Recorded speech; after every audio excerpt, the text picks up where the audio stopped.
Hey there, fixers. So today we're going to reset the maintenance rate or oil life on a 2020 Honda Odyssey. So you want to see right here, and you could hit the home button. This is just to check it, how much you have left. And you go to maintenance, you press enter. Then you go down and you press oil life. And you got 80, I have 80% left. So then to reset that, you have to come to the radio. You press wherever you are, you just press home. Then just press settings.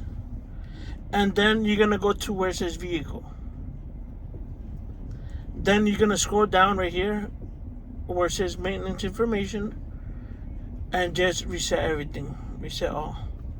Yes. And there you go. It's reset. And right here too. That's how you do it, guys. Like and subscribe.